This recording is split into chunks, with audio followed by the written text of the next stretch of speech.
31 নম্বর প্রশ্নে হাইড্রোজেন গ্যাসের অণুর ব্যাসার্ধ 3.9 × 10⁻⁻10 মিটার।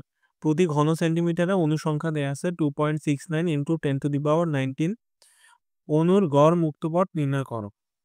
আচ্ছা, এখন গড় মুক্তপথ ল্যামডা ইকুয়াল আমরা জানি 1/√2 পাই সিগমা স্কয়ার এন।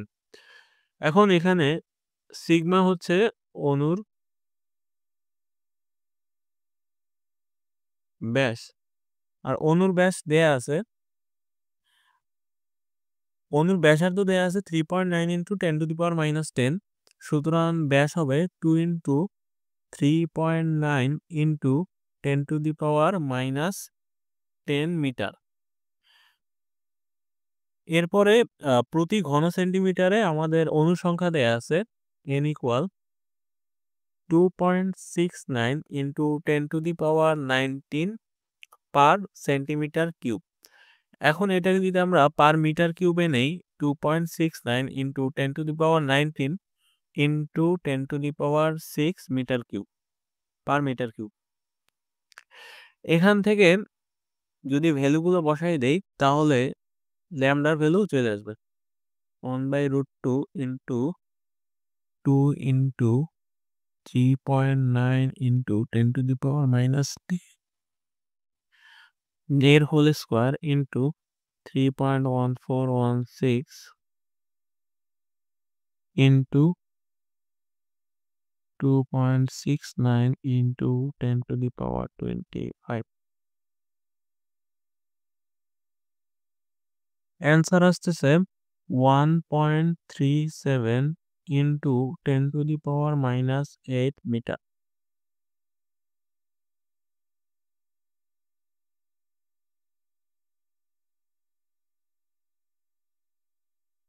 বত্রিশ নম্বর প্রশ্নে 0°C উষ্ণতায় এবং এক বায়ুমণ্ডলীয় চাপে যদি নাইট্রোজেন অণুর সংঘর্ষের মধ্যে গড় দূরত্ব 6.44 × 10⁻6 সেন্টিমিটার হয়, তবে পরস্পর দুটি সংঘর্ষের অন্তর্বর্তী সময় কত?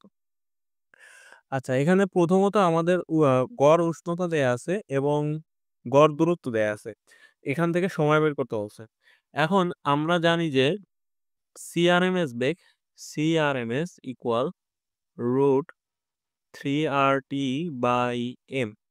এখান থেকে আমরা যদি গ্যাসের CRMS বের করি তাহলে 3 × 8 পয়েন্ট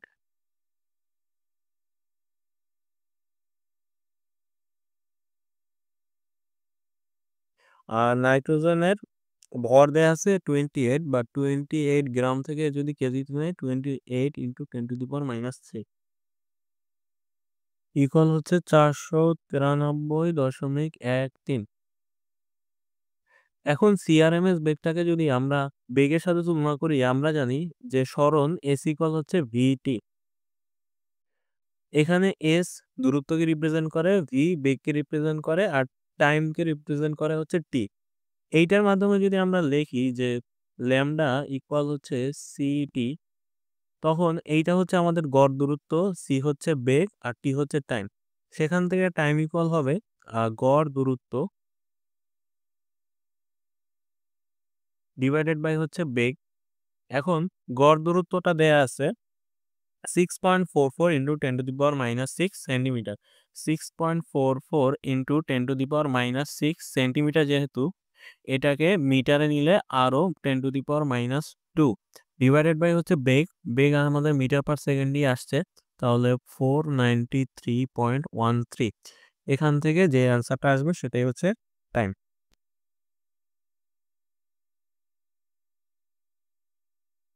অ্যান্সার আসতেছে 1.30 × 306 × 10⁻10 সেকেন্ড।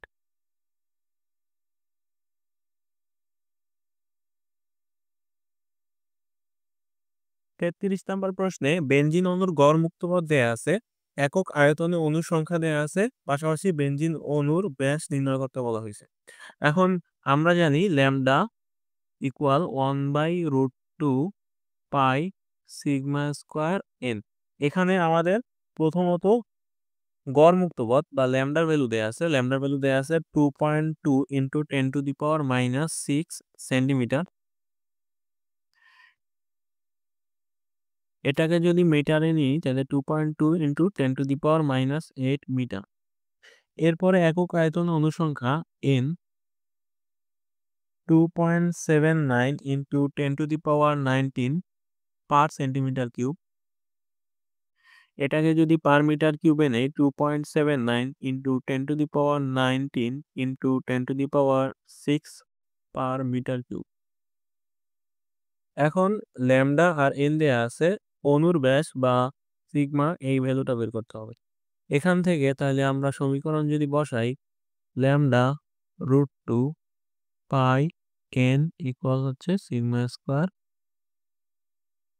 1/সিগমা স্কোয়ার। তাহলে সিগমা স্কোয়ার ইকুয়াল হচ্ছে 1/√2 into lambda into pi into N.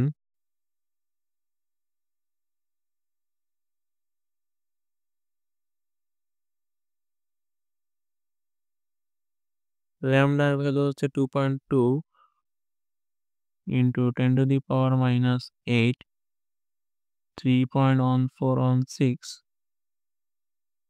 n এর value 2.79 into 10 to the power 25।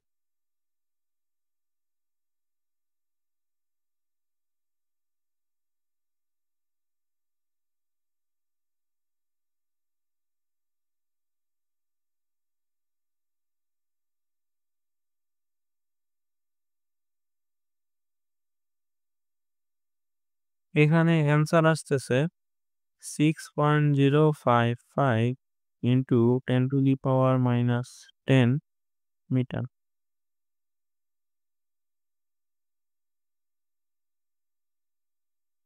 34 number প্রশ্নে 29 ডিগ্রি সেলসিয়াস তাপমাত্রায় 3 গ্রাম নাইট্রোজেন গ্যাসের মোট গতিশক্তি 403 জুল। কোন তাপমাত্রায় নাইট্রোজেন গ্যাসের মোট গতিশক্তি 1.5 গুণ হবে? আচ্ছা, এখন এখানে আমরা যদি তাপমাত্রার সাথে গতিশক্তির যদি ইকুয়েশন বের করি তাহলে E1 ইকুয়াল ধরা যায় 3/2 n আর T1, আর E2 হবে 3/2 n আর T2। অর্থাৎ দুইটা সমীকরণ যদি ডিভাইড করি তখন E1/E2 ইকুয়াল আসবে যে T1/T2। এখন আমাদের দ্বিতীয় যে গতিশক্তিটা ওইটা হইতেছে 1.5 গুণ। তাহলে E1/1.5 into E1, E2 equal আর কি 1.5 ইন্টু E1। তাহলে ইকুয়াল হচ্ছে T1/T2। এখান থেকে 1/1.5 ইকুয়াল T1 এর ভ্যালু দেয়া আছে 29 ডিগ্রি সেলসিয়াস বা 29 প্লাস 273 ডিভাইডেড বাই T2। তাহলে T2 ইকুয়াল 1.5 ইন্টু 29 প্লাস 273। এখান থেকে তাপমাত্রা আসতেছে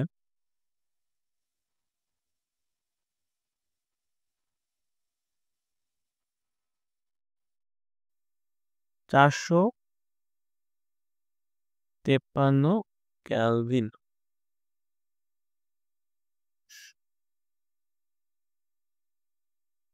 35 নম্বর প্রশ্নে 20 লিটার ধারণ ক্ষমতার একটি সিলিন্ডার হাইড্রোজেনে পূর্ণ। হাইড্রোজেন গ্যাস অণুর গতিশক্তি যদি এত হয় তাহলে হাইড্রোজেন গ্যাসের চাপ কত হবে? এখন চাপের সাথে আমরা যদি গতিশক্তির হিসাব করি তখন E ইকুয়াল 3/2 PV। এই ইকুয়েশন থেকে চাপ বের করতে হলে আমরা পাইতেছি যে 2E divided by 3V equal হচ্ছে P। এখন যেসব ভ্যালুগুলো দেয়া আছে, E এর ভ্যালু দেয়া আছে 1.5 into 10 to the power 5, 1.5 into 10 to the power 5 joule. আর ভি এর ভ্যালু দেয়া আছে 20 লিটার। এখন লিটারকে যদি মিটার কিউবে নেই তাহলে 20 into 10 to the power minus 3 metre cube. এখান থেকে ভ্যালুগুলো বসাইলে 2 into 1.5 into 10 to the power 5 divided by 20 into 10 to the power minus 3।